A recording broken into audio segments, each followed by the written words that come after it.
안녕하십니까. 척추보안과 안풍기 원장입니다. 우리 환자분의 연세가 80대가 넘어가면 허리 수술을 해야 할까 말아야 할까를 한번 잡아봤습니다. 첫 번째, 제 생각으로는 수술을 꼭 필요하다면 해야 되는 경우들이 있습니다. 하지만 큰 수술은 피해야 되겠죠. 그래서 큰 수술의 규모가 어느 정도인가, 일단 나사못을 사용하는 고정술은 아무래도 절개의 창도 좀 길고 출혈도 있기 때문에 위험성이 있겠죠. 그래서 80대가 넘어가는 어르신들한테는 가급적이면 나사못 고정술을 안 하는 게 좋겠지만, 하게 된다면 한 구간 내지는 정말 꼭 필요하다면 두 구간이 맥시멈이 되지 않을까 싶습니다. 저의 기준은 그런데 또 의사들마다 좀 기준은 좀 다를 수 있겠죠. 근데 고령이신 분들은 가급적이면 출혈이 많지 않은 유압술 이전에 할 수 있는 황색인대 제거술이나 풍선확장술 이런 쪽으로 치료 방향을 잡으시는 게 좋겠습니다. 두 번째, 수술의 위험성에 대한 평가입니다. 80 넘으신 어르신들이라고 무조건 다 위험하지 않습니다. 수술의 위험성에 대한 평가는 첫 번째는 우리 환자분과 보호자분이 보실 때 알 수 있는데요. 조그만 언덕길을 올라가시더라도 숨이 차시거나 평소에 작은 작업을 해도 심폐기능이 안 좋아서 숨이 차시는 분들, 이런 분들은 가급적이면 수술을 좀 피하시는 게 좋습니다. 그리고 의학적인 기준으로 전문가가 볼 때 좀 수술을 피해야 되는 경우는 내과나 마취과를 통해서 협진을 하죠. 그래서 수술의 위험도를 평가하는 기준들이 있습니다. 그래서 상, 중, 하로 나눴을 때 중, 상 이상으로 이제 위험성이 나오는 경우가 있습니다. 내과에서 중등도 아니면 상급의 위험성이 있다라고 이제 소견서를 적어주시는 경우가 있는데요. 보통 이런 경우는 수술을 하지 말라는 뜻입니다. 웬만하면 수술이 많이 위험하기 때문에. 하지만 중등도 이하의 위험성이라면은 위험성이 뭐 있기는 하지만 수술을 못할 정도는 아니다라는 거기 때문에 내과와 마취과 전문의와 같이 상의해서 이런 객관적인 기준으로 수술의 위험도를 평가하면 됩니다. 세 번째, 저의 어떤 기준들이긴 또 한데요. 80 넘으신 어르신들 중에서도 굉장히 정정하신 분들이 계십니다. 의사소통도 분명하시고 식사도 잘하시고 다른 활동들도 하시고 뭐 직업을 가지고 일을 하시는 분들도 계세요. 그런데 그중에 단지 허리 협착증 때문에 걷기를 못 하시는, 다리가 너무 땡기고 저리고 아파서 못 걷게 되시는, 이런 경우에는 황색인대 제거술을 해드리는 게 맞습니다. 다른 것들이 다 정정하시다는 거는 그만큼 회복도 빠르고 황색인대 제거술은 수술도 굉장히 간단하기 때문에 이거를 괜히 피하고 멀리 하실 필요 없습니다. 저는 조금 강력하게 80 넘으신 어르신들도 수술을 좀 권해드립니다. 네 번째, 주사와 진통제 이것만으로 버티시는 분들이 있습니다. 이것도 좋지 않습니다. 결국은 뼈와 신경을 약하게 만들기 때문에 막연하게 수술을 피하기 위해서 진통제를 계속 드시거나 주사로 버티시는 경우는 좋지는 않습니다. 네, 황색인대 제거술은 결국은 운동을 할 수 있게끔 만들어 드리는 겁니다. 우리 어르신들께서 정정하신데 움직임이 적어지시고 외출이 적어지시면은 그걸로 끝나지가 않습니다. 점점 심장의 기능이라던가 아니면 폐 기능 이런 것들이 점점 떨어지고 면역도 떨어지면서 급격하게 노화가 옵니다. 어르신들이 협착증 때문에 걷기가 힘들어진다는 거는 이제 나이가 드셨구나, 어쩔 수 없이 이제 노화가 와서 이제 걷기가 힘들구나, 이렇게 판단하시면 안 되고, 모든 기능이 다 급속도로 떨어질 수 있다는 어떤 위험 신호이기 때문에 협착증을 좀 적극적으로 치료를 하시는 게 좋겠는데, 가장 중요한 것은 제가 볼 때는 운동과 재활에 대한 의지입니다. 80 넘으신 어르신들도 꼭 필요하다면 크게 수술하지 않고 간단한 방법으로 해결할 수 있는 디스크나 협착증 치료 방법이 있으시기 때문에 이런 부분들을 우리 황색인대 제거술이나 풍선확장술을 할 수 있는 이 기관에 가셔서 같이 상의하시고 결정하시면 좋은 결과가 있을 것 같습니다.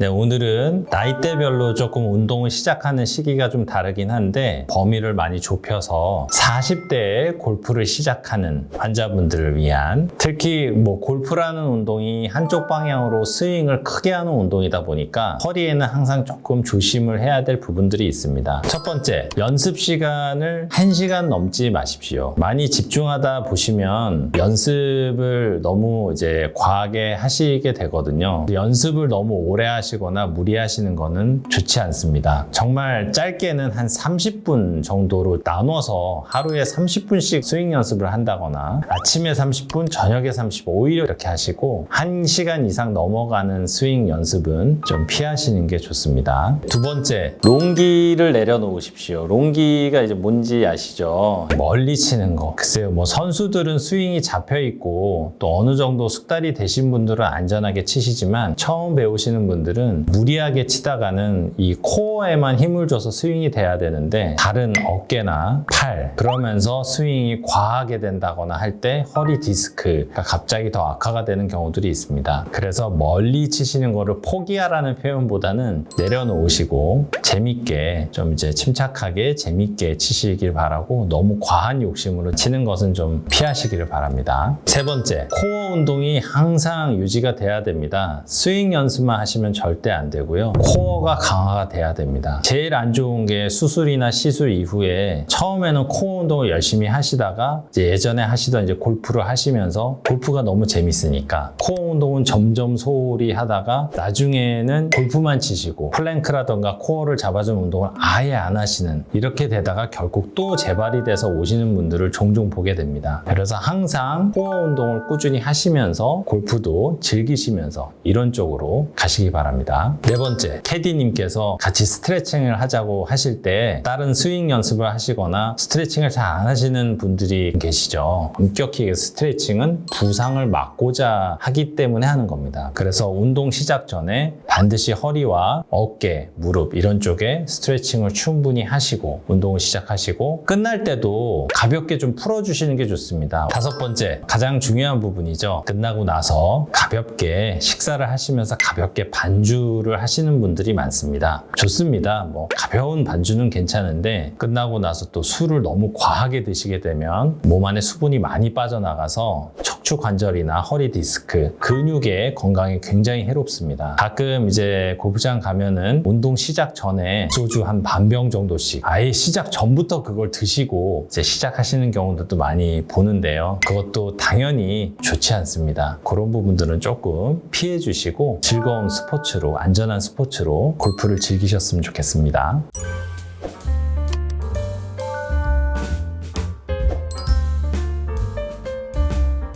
허리 수술 후에 또는 시술 후에 복대를 사용하는 기간이나 방법 이런 것들에 대해서 정리를 해서 말씀을 좀 드릴까 합니다. 자, 첫 번째 이제 수술이나 시술한 다음에 이제 기간이 어떻게 될까요? 수술을 한 경우는 보통 한 달에서 한 3개월 정도 합니다. 골절로 인한 복대를 차시는 경우는 3개월 정도 차는 경우가 있고 그리고 풍선 확장술이나 이런 시술 같은 경우는 한 2주 정도 차죠. 근데 이 차는 기간이 되게 중요한 게 그 이후에 넘어가면은 안 차는 게 좋습니다. 물론 이것도 개인차가 있기는 한데 허리 보조기를 너무 오래 차면 근육이 얇아지고 약해집니다. 그럼 얼마나 이제 타이트하게 꽉 차느냐, 소화가 잘 안 될 정도로 너무 동여매시는 경우가 있는데 꼭 그러실 필요는 없어요. 이 복대, 허리 보조기라는 거는 허리를 이렇게 잡아줘서 내가 허리를 움직이지 말아야 되겠구나 하는 이 생각을 줄 정도로 잡아주시면 됩니다. 허리를 꽉 매는 것보다도 더 중요한 게 뭐겠어요? 허리를 최대한 안 움직이고 안 구부리게 하는 게 중요한 거거든요. 또 하나 이제 누워있을 때는 안 차셔도 됩니다. 물론 누워있다 하더라도 돌아눕고 할 때 허리가 비틀어지거나 옆으로 누웠을 때 허리를 새우처럼 구부리거나 이거는